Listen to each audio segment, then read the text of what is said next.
Hello बच्चों, नमस्कार। आज हम इंटरमीडिएट आर्ट्स क्लासेस के 2023 सेक्शन का मॉडल पेपर जारी हुआ है, उसी को हम सॉल्व करेंगे। तो चलिए सॉल्व करते हैं।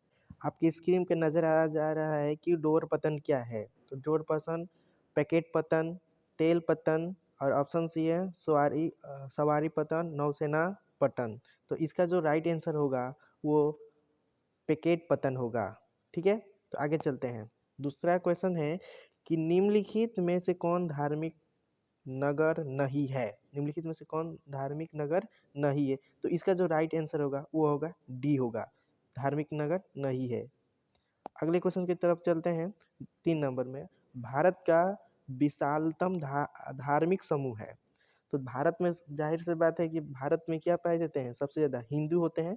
भारत में सबसे ज़्यादा हिंदू पाए जाते हैं। ठीक है, तीसरा क्वेश्चन में चलते हैं। सबसे पहले, भारत में प्रथम जनगणना कब हुई थी। भारत में प्रथम जनगणना कब हुई थी। तो 1872 में किया गया था भारत का जनगणना। पांचवा नंबर है पांचवा नंबर है कि निम्न राज्यों में से किस जनसंख्या घनत्व सर्वाधिक है। निम्न राज्यों में से किस जनसंख्या घनत्व सबसे अधिक है। तो ये आपका जो आंसर होगा वो बिहार होगा। क्या होगा, बिहार होगा। चलिए नेक्स्ट 6 नंबर में है कि निम्नलिखित में कौन नवीन पुष्प कहलाता है। निम्न नगरों में कौन नवीन पुष्प कहलाता है।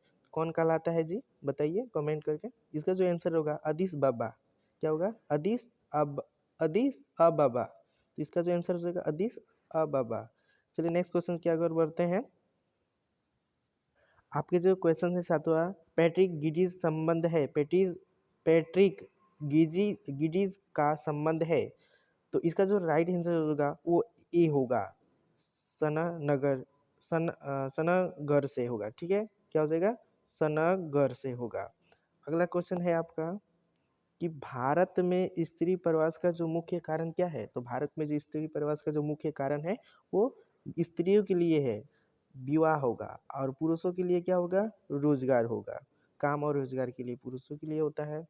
अगले क्वेश्चन के तरफ चलते हैं कि निम्नलिखित यानी निम्न राज्यों में से किसकी साक्षरता दर सर्वाधिक है। तो किसकी दर सर्वाधिक है। तो इसका जो आंसर हो जाएगा वो केरल का है। किसका है, केरल का है। आगे चलते हैं। 10 नंबर में क्वेश्चन पढ़ रहा है कि निम्न में कौन छावनी नगर है। छावनी नगर। तो छावनी नगर कौन है, 10 नंबर वाला। तो 10 नंबर वाला अम्बाला है। क्या है, अम्बाला। चलिए अगले क्वेश्चन की ओर बढ़ते हैं। निम्न में कौन शैक्षणिक नगर है। तो शैक्षणिक नगर इनमें से सभी होगा, अलीगढ़ होगा, पिलानी, रुड़की, इनमें से सभी होगा। नेक्स्ट क्वेश्चन पढ़ते हैं। लिबेरिका संबंधित है। तो लिबेरिका कॉफी से संबंधित है। किससे संबंधित है, कॉफी से संबंधित है। सोयाबीन उत्पादन में अग्रणी राज्य है। सोयाबीन उत्पादन में अग्रणी राज्य है। तो ये जो आंसर हो जाएगा वो मध्य प्रदेश। क्या हो जाएगा, मध्य प्रदेश हो जाएगा। चलिए कहवा कहुआ कहुआ जो कहुआ होता है, कहुआ उत्पादन अग्रणी राज्य कौन है। तो कर्नाटक होगा। क्या हो जाएगा, कहुआ उत्पादन में अग्रणी राज्य कर्नाटक। चाय उत्पादन में चाय उत्पादन में अग्रणी राज्य जो होगा वो हमारा असम होगा। क्या हो जाएगा बेटा, असम हो जाएगा चाय अग्रणी राज्य में। उसके बाद हम चलते हैं। अमन तथा बोरो संबंधित है। अमन तथा बोरो संबंधित है, वो किससे संबंधित है, चावल से। याद रख लीजिए किससे संबंधित है, चावल से संबंधित है। 17 नंबर क्वेश्चन है कि पर्यावरण सुरक्षा अधिनियम कब लागू किया गया। तो 1886 को लागू किया गया था। पर्यावरण सुरक्षा अधिनियम कब लागू किया गया था, 1886 को लागू किया गया था। इनमें से कौन मैग्नीज उत्पादन में अग्रणी राज्य है। इनमें से कौन मैग्नीज उत्पादन में अग्रणी राज्य है। तो ऑप्शन आप देख लीजिए कौन होगा इसका। इसका जो राइट आंसर होगा मध्य प्रदेश होगा। क्या हो जाएगा, मध्य प्रदेश। अगले क्वेश्चन की ओर बढ़ते हैं। अगले जो क्वेश्चन है, काकरापारा किस राज्य में स्थित है। किस राज्य में स्थित है। तो इसका जो राइट आंसर हो जाएगा वो कर्नाटक में स्थित है। किस राज्य में स्थित है जी, तो इसका कर्नाटक में स्थित है। नोरोरा नोरोरा प्रसिद्ध है। क्या है, नोरोरा प्रसिद्ध है। किसके लिए प्रसिद्ध है, नाभिकीय ऊर्जा संयंत्रण के लिए, संयंत्र के लिए है। ठीक है, नाभिकीय ऊर्जा संयंत्र के लिए प्रसिद्ध है। यह सी ऑप्शन हो जाएगा, 20 नंबर का सी होगा। अब आते हैं 21 नंबर, इनमें से कौन थोरियम उत्पादन में अग्रणी है? तो इनमें से कौन थोरियम उत्पादन में अग्रणी है, देख लीजिए। जो 21 नंबर का जो आंसर होगा आपका वो सी होगा। क्या हो जाएगा? सी होगा, केरल। केरल में थोरियम उत्पादन में अग्रणी राज्य है। मुंबई हाई क्या है? मुंबई हाई क्या है? तो इसका जो आंसर होगा 22 का आपका होगा बी होगा। क्या हो जाएगा? मुंबई हाई क्या है? तो पेट्रोलियम क्षेत्र है। ठीक है, मुंबई हाई क्या है? तो पेट्रोलियम क्षेत्र है। मणिकरण प्रसिद्ध है, तो मणिकरण जो प्रसिद्ध है वो किसके लिए प्रसिद्ध है? तो भूतापीय ऊर्जा के लिए प्रसिद्ध है। किसके लिए प्रसिद्ध है? भूतापीय ऊर्जा के लिए प्रसिद्ध है। बाबा बुदन की पहाड़ी प्रसिद्ध है, तो बाबा बुदन की जो पहाड़ी है वो किस लिए प्रसिद्ध है? तो लो आयक्स के लिए प्रसिद्ध है बेटा। लो आयक्स के लिए बाबा बुदन की पहाड़ी प्रसिद्ध है। चलिए हम जल्दी जल्दी पढ़ा रहे हैं ऑप्शन, टाइम नहीं है मेरे पास। निम्नलिखित में से कौन चीनी उत्पादन में अग्रणी राज्य है? तो इसमें देखिए, जब पहला स्थान आएगा, देखिए पहला जो स्थान आएगा वो महाराष्ट्र आएगा। क्या आएगा? महाराष्ट्र। और दूसरा हो जाएगा उत्तर प्रदेश। तो हम इसको जो मारेंगे 25 नंबर का ए मारेंगे। पहला जो होगा 1 नंबर पे वो महाराष्ट्र, दूसरा उत्तर प्रदेश। तो हम डेफिनेटली यही मारेंगे, महाराष्ट्र, यही सही होगा। ठीक है, आगे चलते हैं। निम्न में कौन सा इस्पात संयंत्र कर्नाटक में है? तो कौन सा है? 26 नंबर वाला आपका हो जाएगा भद्रावती। भद्रावती है। ठीक है, 26 वाला सी हो जाएगा। 27 नंबर वाला आते हैं। 27 नंबर का जो क्वेश्चन, बदौरा किस राज्य में अवस्थित है? तो किस राज्य में अवस्थित है जी? तो ये गुजरात में स्थित है। 27 वाला का ए होगा। 27 नंबर का क्या हो जाएगा? ए होगा। 27 नंबर का ए होगा। बंट लैंड रिपोर्ट संबंधित है। बंट लैंड रिपोर्ट संबंधित है, तो किसके लिए रिपोर्ट संबंधित है? ये होगा सत्य विकास के लिए। जो सत्य विकास अगले भावी पीढ़ी के लिए जो बचाए रखा जाता है, सत्य विकास के लिए ही है। ठीक है, हरिके बांध किस राज्य में है? हरिके बांध किस राज्य में स्थित है? ये कहाँ पर है? तो हरिके बांध हमारा राजस्थान में है। कहाँ पर है? राजस्थान में है। हरिके बांध हमारा राजस्थान में है। अगले क्वेश्चन की ओर बढ़ते हैं। भारत में रेल किस मार्ग पर चलती है? भारत में पहली बार रेल किस मार्ग पर चली है भारत में? तो ये मुंबई से ठाणे, मुंबई से ठाणे पहली बार चली है। क्वेश्चन में कि भारत में पहली रेल किस मार्ग पर चली थी? तो मुंबई से ठाणे तक चली थी। भारत में वायु परिवहन का शुरुआत कब की गई थी? तो भारत में जो परिवहन की जो शुरुआत की गई थी, भारत में वायु परिवहन का शुरुआत की गई थी, शायद क्या होगा इसका 31, जो 31 का होगा मेरे हिसाब से 1911 में हुआ था। उत्तर दक्षिण गलियारा जोड़ता है। उत्तर दक्षिण गलियारा जोड़ता है, तो ये श्रीनगर को कन्याकुमारी से, श्रीनगर से कन्याकुमारी, यानी डी नंबर हो जाएगा। चलिए अगले क्वेश्चन की ओर बढ़ते हैं। अगले क्वेश्चन 33 नंबर में है। हजीरा हजीरा जो हजीरा किस राज्य में है? 33 नंबर वाला जो होगा हजीरा, हम गुजरात में बांध लेंगे हजीरा। तो देखिए जो हजीरा किस राज्य में स्थित है? तो गुजरात में स्थित है। चलिए नेक्स्ट क्वेश्चन में, इनमें से कौन गुजरात का पतन है? तो इनमें जो गुजरात में जो पतन है, देख लीजिए कौन है। तो इनमें से गुजरात में जो पतन है वो कंडाला पतन स्थित है। मंगलोर पतन स्थित है। मंगलोर पतन स्थित है, तो वो हो जाएगा कर्नाटक में। इसमें हो जाएगा कर्नाटक में स्थित है। 36 नंबर क्वेश्चन का हो जाएगा। 36 नंबर क्वेश्चन कि भारत के अधिकांश विदेशी व्यापार वाहन होते हैं। तो देखिए जो वाहन होते हैं वो समुद्री मार्ग से होते हैं, समुद्र जलवायु यान के द्वारा होते हैं। तो इसका 36 का हो जाएगा सी हो जाएगा। नेक्स्ट को चलते हैं। शहरी धूम्र कोहरा किस प्रदूषण से संबंधित है? आपकी स्क्रीन पर दिखाई दे नजर। तो इसका जो आंसर हो जाएगा वो हो जाएगा, क्या हो जाएगा? बी नंबर, वायु प्रदूषण के लिए। क्या हो जाएगा? वायु प्रदूषण के लिए। नेक्स्ट क्वेश्चन चलते हैं। नेक्स्ट 38 क्वेश्चन है। हीराकुंड परियोजना किस नदी पर स्थित है? हीराकुंड परियोजना किस नदी पर स्थित है? तो इसका जो राइट आंसर हो जाएगा वो गोदावरी पर स्थित है। क्या हो जाएगा, गोदावरी पर। 39 वाला हो जाएगा, निम्नलिखित में कौन भारत का सूखा प्रवण राज्य है, प्रवण राज्य है। तो सूखा कौन हो जाएगा, तो सूखा कौन हो जाएगा इसमें से, इसका सी हो जाएगा, गुजरात, क्योंकि राजस्थान के सामने ही गुजरात पड़ता है तो इसीलिए गुजरात पड़ जाएगा। मक्का की पेटी कहाँ है, मक्का की पेटी कहाँ है, तो इसका आंसर रह जाएगा संयुक्त राज्य अमेरिका, संयुक्त राज्य। चलिए अगले क्वेश्चन की ओर बढ़ते हैं। रुको और जाओ निश्चयवाद का दूसरा नाम क्या है, नव निश्चयवाद, याद रखिए। इसका जो 41 वाला हो जाएगा वो सी हो जाएगा। चलिए नेक्स्ट क्वेश्चन, निम्न में कौन सामाजिक भूगोल की उपशाखा नहीं है, निम्न में कौन सामाजिक भूगोल की उपशाखाएं नहीं है, तो इसका जो कौन होगा जी, आपकी स्क्रीन पर निम्न में कौन सामाजिक भूगोल की उपशाखा नहीं है, तो संसाधन भूगोल, इसका क्या हो जाएगा, आपका आंसर हो जाएगा संसाधन भूगोल, सामाजिक भूगोल के उपक्षेत्र, इसका हो जाएगा डी हो जाएगा। चलिए जनसंख्या परिवर्तन का घटक कौन है, तो देखिए जनसंख्या परिवर्तन के तीनों हो जाएगा, जन्म दर, मृत्यु दर, प्रवास और इनमें से सभी हो जाएगा, ठीक है, तो इसका हो जाएगा डी हो जाएगा, इनमें से सभी।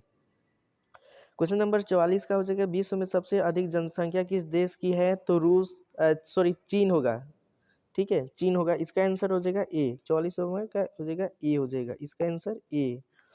नेक्स्ट क्वेश्चन 45 में है, 45 में यह बोल रहा है कि इसमें इसमें विकास का संबंध किससे है, तो विकास का संबंध किससे है, तो विकास में गुणात्मक में परिवर्तन लाना, यानी गुणों में ही परिवर्तन लाना, यानी गुणात्मक गुणात्मक परिवर्तन लाना, तो ऑप्शन 45 का जो ए हो जाएगा, 45 का क्या हो जाएगा आपका ए हो जाएगा। चलिए नेक्स्ट क्वेश्चन के, प्रथम मानव विकास परिवेदन कब प्रकाशित किया गया या हुआ, तो इसका जो आंसर हो जाएगा वो 1990 46 का हो जाएगा, 1990 में हो जाएगा, इसका 1990 में हो जाएगा, ठीक है। 47 का अब आते हैं कि निम्न में कौन तृतीय क्रियाकलाप से संबंधित है, तो सेवाएं हैं, देखने पर मिल जाता है, सेवाएं क्षेत्र तृतीय क्रियाकलाप से है। चलिए निम्न में कौन पश्चिम क्रियाकलाप से संबंधित है, तो पश्चिम क्रियाकलापों से इनमें से सभी है, पहला विशेषज्ञ, परामर्शदाता और निर्णयकर्ता, इनमें से सभी हो जाएगा। चलिए कोल खोज उदाहरण है, कोल खोज उदाहरण है, तो कोल खोज उदाहरण क्या है जी, कोल खोज उदाहरण, तो इसका जो आंसर हो जाएगा वो हो जाएगा कोल खोज सामूहिक कृषि, क्या हो जाएगा, सामूहिक कृषि। चलिए 50 नंबर आगे हैं, 50 नंबर क्वेश्चन है कि वेल्ट कहाँ है, जी हाँ दोस्तों, वेल्ट कहाँ है, तो आपका जो आंसर हो जाएगा वो हो जाएगा दक्षिण अफ्रीका में है, वेल्ट वेल्ट कहाँ है, दक्षिण अफ्रीका, ठीक है। नेक्स्ट क्वेश्चन का, अंगूर की खेती संबंधित है, तो ये भूमध्य सागरीय क्षेत्र में अंगूर के या खट्टे फलों के लिए प्रसिद्ध है, भूमध्य सागरीय क्षेत्र, ठीक है। कर्तन दहन कृषि को भारत में किस नाम से जाना जाता है, झूम कृषि के नाम से जाना जाता है, ठीक है। नेक्स्ट क्वेश्चन चलते हैं 53, इन वृक्षों में किसे च्युइंगम संबंधित है, तो जेपोटा वृक्ष से संबंधित है। चलिए नेक्स्ट क्वेश्चन 54 वाला क्वेश्चन पर, सेफिलिड औद्योगिक केंद्र अवस्थित है, कौन सा, तो ये ग्रेट ब्रिटेन में स्थित है, याद रखिए सेफिलिड औद्योगिक केंद्र अवस्थित है, ग्रेट ब्रिटेन में अवस्थित है। 55 में आ जाएंगे, जर्मनी का रूर क्षेत्र प्रसिद्ध है, रूर क्षेत्र प्रसिद्ध है, तो किस लिए प्रसिद्ध है, इसका जो आंसर हो जाएगा वो कोयले के लिए प्रसिद्ध है, जर्मनी का रूर क्षेत्र किस लिए प्रसिद्ध है, तो कोयले के लिए प्रसिद्ध है, कोयले के लिए प्रसिद्ध है।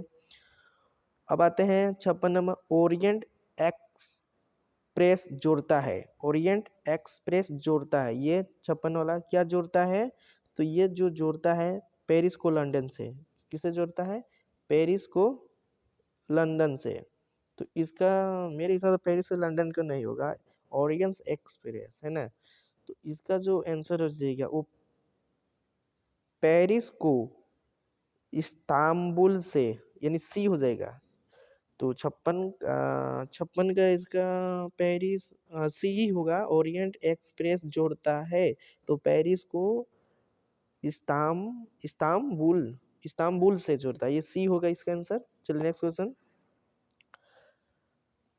पन्नामा नहर की लंबाई कितनी है? 57 नंबर है। पन्नामा नहर की लंबाई कितनी है? तो पन्नामा नहर की लंबाई कितनी है? तो इसका जो आंसर है 160 किलोमीटर लंबाई है।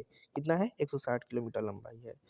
अब आते हैं, पन्नामा नहर जोड़ता है तो अटलांटिक महासागर को प्रशांत महासागर से जोड़ती है। इसका हो जाएगा बी नंबर। चलिए नेक्स्ट क्वेश्चन की ओर बढ़ते हैं। नेक्स्ट क्वेश्चन 59 वाला क्वेश्चन है आपका, पोर्ट सईद कहाँ है? क्या बोला है? पोर्ट सईद कहाँ है? तो ये मिस्र मिस्र में स्थित है। चलिए नेक्स्ट क्वेश्चन में, भारत में विस्फोट की अवधि क्या थी? तो जो इसका जो आंसर हो जाएगा, विस्फोट की अवधि क्या थी भारत में? विस्फोट की अवधि तो इसका हो जाएगा 1951 से 51 से 81 के बीच में विस्फोट की अवधि थी। ठीक है, नेक्स्ट क्वेश्चन चलते हैं। 61 में आ गए हैं और अब 10 क्वेश्चन बचे हैं। 10 क्वेश्चन बचे हैं, तो चलिए 10 क्वेश्चन को जल्दी जल्दी सॉल्व करते हैं। 61 नंबर वाला क्वेश्चन है कि नहर के सहारे किस प्रतिरूप की बस्ती मिलती है? तो रेखीय, ठीक है, रेखीय आकार का नहर, मान लीजिए कि नहर है और नहर में ये मान लीजिए नहर है, ठीक है, तो नहर में आप यहाँ पर जैसे घर बनाएंगे, जो बस्ती होगा तो सीधे सीधे होगा, यानी तो ये रेखा जैसा हो रहा है तो रेखीय बस्ती कहलाएगी। ठीक है, तो नहर के सहारे किस प्रतिरूप की बस्ती मिलती है? रेखीय बस्ती रूपी चलती है। 62 की जनगणना के अनुसार भारत में लिंगानुपात क्या थी? तो इसका जो राइट आंसर हो जाएगा वो हो जाएगा सी नंबर। कितना हो जाएगा? C number 943। ठीक है, अब आते हैं, निम्नलिखित में कौन ऑस्ट्रेलिया की राजधानी है? कैनबेरा है इसका। ऑस्ट्रेलिया की राजधानी कहाँ है? कैनबेरा। ऑस्ट्रेलिया की राजधानी कैनबेरा। चलिए 64 नंबर है कि रबर किस कृषि से संबंधित है? रबर किस कृषि से संबंधित है? रोपण कृषि से संबंधित है। इसका जो आंसर होगा 64 वाला डी हो जाएगा। चलिए, ग्रेट ग्रेट लेक्स जलमार्ग किस महादेश से या महाद्वीप से संबंधित है? तो किस संबंधित है? तो इसका जो राइट आंसर हो जाएगा 65 नंबर वाला, वो उत्तरी अमेरिका। क्या हो जाएगा? उत्तरी अमेरिका। ठीक है, उत्तरी अमेरिका। चलिए नेक्स्ट क्वेश्चन 66 नंबर आपका क्वेश्चन आ गया स्क्रीन के सामने कि दक्षिण अमेरिका में कौन ओपेक का सदस्य है? वेनेजुएला। सी नंबर हो जाएगा, वेनेजुएला हो जाएगा। अब आते हैं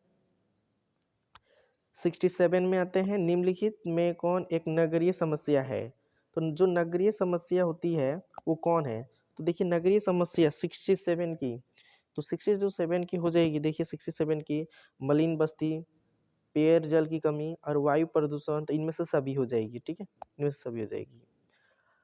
आते हैं 68 का जो क्वेश्चन है, मेम्फिस किस नदी किनारे स्थित है? किस नदी के किनारे स्थित है जी? तो इसका जो ऐसे मिसिसिपी के स्थित है। ठीक है, मेसिसिपी किनारे स्थित है। कलाहारी मरुस्थल कहाँ है? क्वेश्चन है, कलाहारी मरुस्थल अवस्थित है किस महाद्वीप में अवस्थित है? कलाहारी मरुस्थल किस महाद्वीप में अवस्थित है? बताइए। तो इसका जो आंसर हो जाएगा वो अफ्रीका में स्थित है। कहाँ स्थित है? अफ्रीका। चलिए अफ्रीका है। अब आते हैं मणिपुर। मणिपुर की राजधानी कहाँ है? मणिपुर की राजधानी कहाँ है? तो इसका जो आंसर हो जाएगा वो बी हो जाएगा, इम्फाल। क्या हो जाएगा? इम्फाल हो जाएगा। अब चलते हैं लघु उत्तरीय प्रश्नों को देखते हैं किस तरह आया है किस तरह नहीं आया है। बोल रहा है कि प्रश्न संख्या 1 से 20 तक लघु उत्तरीय है, किन्हीं 10 प्रश्नों का उत्तर दे। प्रत्येक प्रश्न के लिए 2 अंक निर्धारित है। कितने अंक निर्धारित है? वो 2 अंक निर्धारित है। चलिए प्रश्नों को देखते हैं। सबसे पहले आया है क्वेश्चन की मानव का प्रकृतिकरण क्या है? ठीक है, मानव का प्रकृति, झांसा संपत्ति संसाधन क्या है, भारत की किन्हीं 4 रबी फसलों के नाम लिखिए, ये सब लिखा जाएगा। ठीक है, भारत में घटते लिंगानुपात के 2 कारण बताइए। मुक्त व्यापार क्या है? फुटकर व्यापार सेवाएं से स्पष्ट कीजिए। ठीक है, ये सब आएगा। ग्रामीण तथा नगरीय समस्याओं में यह अंतर स्पष्ट कीजिए। इस तरह से समस्या भी पूछा जा सकता है या अंतर भी पूछा जा सकता है, इस तरह से क्वेश्चन भी आ सकता है। लघु तथा कुटीर उद्योग में अंतर स्पष्ट कीजिए। लघु तथा कुटीर उद्योग में अंतर स्पष्ट कीजिए। उसके बाद मानव के 2 उप क्षेत्रों के नाम लिखिए। मानव के 2 उप क्षेत्रों का पतन और पोताशय में अंतर क्या है, ये लिखना है। ठीक है, मुंबई और बंदरगाह स्थित एवं महत्व को उल्लेख करें। भारत के पश्चिमी तट स्थित 4 पतनों के नाम लिखिए। भारत के कृषि आधारित 2 उद्योगों के नाम लिखिए, है ना, 2 उद्योगों के नाम लिखिए। जनसंख्या घनत्व से आप क्या समझते हैं, और जल परिवहन के 4 लाभ बताइए। तो चलिए हम इसके बता देते हैं थोड़ा थोड़ा। ठीक है, थोड़ा थोड़ा हम बता देते हैं। देखो, मानव का प्रकृतिकरण क्या है? मानव का प्रकृतिकरण, एक होता है प्रकृति का मानवीकरण। देखो, मानव का जो पहला का आंसर इस प्रकार, मेरे हिसाब से, मैं इस तरह, मेरे अनुसार मानव का जो प्रकृतिकरण होता है, आपने नियतिवाद को पढ़ा होगा। नियतिवाद क्या है? विचारधारा पढ़ा है, नियतिवाद जिसको हम पर्यावरणीय विचारधारा भी बोलते हैं। उसके बारे में थोड़ा पढ़े होंगे तो इसको बनाने में कोई दिक्कत नहीं आ पाएगी। मनुष्य सर्वप्रथम आदिम अवस्था में थे, उस समय विकास नहीं कर पाए थे, जिस कारण वे भगवान से डरते थे। ठीक है ना, भगवान को अपना ईश्वर मानते थे और प्रकृति के अनुसार वो खुद को ढालते थे, प्रकृति के प्रकोप से डरते थे। इस तरह से इसके आंसर आएगा, और प्रकृति को पूजा करते थे, मतलब इस तरह का आएगा इसमें। ठीक है, अब आते हैं नेक्स्ट क्वेश्चन क्या होता है। साझा संपत्ति साधन क्या है? साझा संपत्ति साधन क्या है? साझा का मतलब आप जानते हैं साझा करना, और संपत्ति का मतलब जानते हैं पैसा, और संसाधन का मतलब होता है आप जानते हैं संसाधन।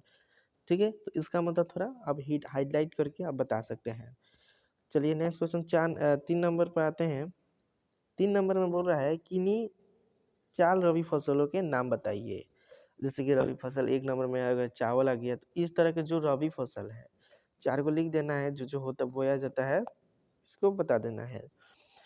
भारत में घटते लिंगानुपात के 2 कारण लिखिए। तो देखो, भारत में घटते जो एक भ्रूण हत्या होगा, एक पहला होगा भ्रूण हत्या, दूसरा हो जाएगा शिक्षा का स्त्रियों में शिक्षा का महत्व ना देना, है ना, सामाजिक आर्थिक में भेदभाव करना, इस तरह से आ सकता है। मुक्त व्यापार नीति क्या है? मुक्त व्यापार क्या है? तो मुक्त व्यापार 1952 में, शायद 1952 में, मेरे अनुसार 1952 में हुआ था। मुक्त व्यापार का मतलब ये होता है कि व्यापार, जैसे कि व्यापार किसी जगह पर किया जाता है या अंतर्राष्ट्रीय या कोई दूसरे देश में, वहाँ पर व्यापार करने के लिए फ्री कर देते हैं। टैक्स टैक्स नहीं लगता है, या कम लगता है, या नहीं के बराबर लगता है, और इसी को क्या बोलते हैं? मुक्त व्यापार। चलिए 6 नंबर क्वेश्चन, फुटकर व्यापार सेवा स्पष्ट कीजिए। फुटकर व्यापार सेवाएं स्पष्ट कीजिए। फुटकर व्यापार का सेवा को स्पष्ट कीजिए। तो फुटकर व्यापार क्या होते हैं? तो फुटकर व्यापार जो उपभोग होते हैं, जो उपभोक्ता होते हैं, उपभोक्ता जो सामान खरीदारी करते हैं, वो प्रत्यक्ष रूप से प्राप्त करते हैं फुटकर व्यापारी के द्वारा। प्रत्यक्ष रूप से मतलब सामने सामने, जैसे बिस्कुट हो गई, ब्रेड हो गया, कोलगेट, चीनी, चावल इत्यादि। ठीक है, इसका क्वेश्चन इस तरह से बना। ग्रामीण तथा नगरीय बस्तियों में अंतर। ग्रामीण तथा नगरीय बस्तियों में अंतर इस प्रकार लिख सकते हैं आप। ग्रामीण में क्या क्या सुविधा, ग्रामीण से नगरियों में क्या क्या सुविधा हो सकता है, ये अंतर लिख लेना, बस इतना। नगर का जो होता है ना, उसका वैल्यू ज़्यादा बढ़ा देना है, अब बड़ाई करना है नगरों का। ठीक है, तो ग्रामीण तथा नगरीय बस्तियों में क्या अंतर है, आप अच्छी अंतर जानते हैं कि ग्रामीण में स्वास्थ्य शिक्षा अच्छा व्यवस्था नहीं हो पाती है, जबकि नगरियों में स्वास्थ्य शिक्षा संसाधन सब चीज़ें व्यवस्थाएं नगरियों में होती है। मेडिकल सब, ये सब नगरियों में अवस्थित है। ठीक है, काम का अच्छा मिलना, रोजगार प्राप्त करना नगरियों में जल्दी मिल जाती है, ग्रामीण में जल्दी नहीं मिल पाती है। अब आते हैं 8वां नंबर, लघु उद्योग तथा कुटीर उद्योग में क्या अंतर है इस पे। तो देखो, लघु तथा कुटीर उद्योग 2 डिवाइड में कर देंगे। लघु में लिखेंगे कि इसमें कम मशीनों की आवश्यकता पड़ती है, इसमें ज़्यादा मशीनों की आवश्यकता पड़ती है, इसमें कम श्रमिकों की आवश्यकता पड़ती है, इसमें ज़्यादा श्रमिकों की आवश्यकता पड़ती है। मतलब इस तरह से आप लघु और कुटीर युग में अंतर को स्पष्ट कीजिएगा। ठीक है, अब आते हैं 9 नंबर, मानव भूगोल के 2 उप क्षेत्रों के नाम लिखिए। तो देखिए बाबू, उप क्षेत्र जैसे कि उप क्षेत्रों की बात कर दे, जैसे संसाधन भूगोल हो गया,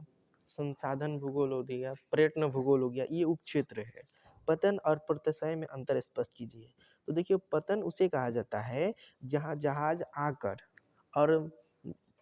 और जो सवारी होते हैं उसको लेकर चले जाते हैं, यहाँ पर पतन को आना जाना होता है। लेकिन प्रत्याशय में आना जाना नहीं होता है, बल्कि प्रत्याशय में आना जाना होता है, लेकिन वहाँ पर क्या होता है कि प्रत्याशय में जहाज को सुरक्षित रखा जा सकता है। एक स्थान है प्रत्याशय, एक बंदरगाह है जहाँ पर जहाज को सुरक्षित रूप से रखा जा सकता है। ये अंतर है इसमें। अब आते हैं मुंबई के बंदरगाह की स्थिति और महत्व को वर्णन कीजिए। तो मुंबई के आप थोड़ा पढ़े हैं तो इसको पढ़ लीजिएगा, मुंबई के बारे में आप थोड़ा बता दीजिएगा। इसके बाद आते हैं भारत के क्या बोल रहा है कि भारत के पश्चिमी तट पर स्थित 4 पर्यटन के नाम लिखे। तो भारत के जो ये मान लीजिए कि भारत है, ठीक है, क्या है ये मान लीजिए हम भारत बना रहे हैं, ठीक है, ये मान लीजिए भारत है। तो भारत में जो पश्चिमी है, यहाँ पर पश्चिमी जो पश्चिम है, तो यहीं पर क्या मुंबई आ रहा है ना। तो मुंबई आ रहा है, तो यहाँ पर क्वेश्चन क्या बोला है, क्वेश्चन यही ना बोला है कि भारत के पश्चिमी तट में स्थित 4 बंदरगाहों का नाम लिखिए। तो पश्चिमी में जो 4 बंदरगाह स्थित है उसका नाम लिख देना है, ठीक है इसमें। अब आते हैं भारत के कृषि आधारित 2 उद्योगों के नाम लिखिए। कृषि से जो आधारित है 2 उद्योगों के नाम लिखिए। अब कृषि आधारित 2 उद्योग है, उसका नाम लिख देना है। अब लिख देंगे आप। दूसरा कैसे कि भारत के 2 तांबा उत्पादन केंद्र के नाम लिखिए। तांबा उत्पादन के जनसंख्या घनत्व से क्या समझते हैं, ये हम आपको पढ़ाए हैं 15 नंबर वाला। तो अब आते हैं जल परिवहन के 4 लाभ को बताइए। जल परिवहन से क्या होता है लाभ, आप जानते हैं कि सस्ता है, कम पैसा में, और लंबी दूर के लिए भी है कम, ना ही किसी प्रकार की कोई असुविधा होती है। ठीक है, तो इस तरह से आ जाएगा। उसके नंबर 7, मलिन बस्ती क्या है। मलिन बस्ती ये सबसे गंदी बस्ती होती है, और जहाँ पर जनसंख्या ज़्यादा होती है वहाँ पर मलिन बस्ती होती है। फिर आते हैं 18 नंबर, स्वामित्व के आधार पर उद्योग को वर्गीकरण कीजिए। यही स्वामित्व के आधार पर आप कर दीजिएगा, जैसे कि निजीकरण है ना, निजीकरण जिस तरह से आप किया जाए, सार्वजनिक निजीकरण, मतलब आप जिस तरह से करते हो मतलब उसको 5 तरह से आप कर दीजिएगा किताब के अनुसार, ठीक है। अब आते हैं क्वेश्चन नंबर है 19, उद्योग के स्थापित को प्रभावित करने वाले कारकों किन्हीं 2 कारकों का उल्लेख करें। तो उद्योगों को स्थापित करने वाले किन्हीं 2 कारकों को आप लिख सकते हैं। और 20 नंबर अंतिम है, स्थान एवं स्थिति में अंतर स्पष्ट कीजिए। तो स्थान मतलब समझते हैं, और स्थिति मतलब आप स्थिति बता देना है। स्थान क्या है, स्थान जगह, और स्थिति मतलब परिवर्तन। तो अंतर स्पष्ट कीजिए। तो आप अपना डीपली अपने अनुसार। तो वीडियो को एंड करने से पहले मैं ये बता दूं कि ये जो मैंने जितना बताया है, अब देखिए किताब को रट कर नहीं जाइएगा, और आपके क्वेश्चंस पेपर में ये सबसे पहले ही बता दिया है, क्वेश्चन पेपर में सबसे पहले ही बता दिया है कि विद्यार्थी यथासंभव अपने शब्दों में उत्तर दे। क्या बता दिया है, देखिए विद्यार्थी यथासंभव अपने शब्दों में, इसीलिए किताब की आप किताब को रट कर नहीं जाइए, नहीं अपने शब्दों में। विद्यार्थी यथासंभव अपने शब्दों में ही उत्तर दे, कोई भी टीचर नहीं काटेंगे आपका नंबर, अपने शब्दों में ही उत्तर देना अच्छा होगा। तो thank you, I love you, नमस्कार।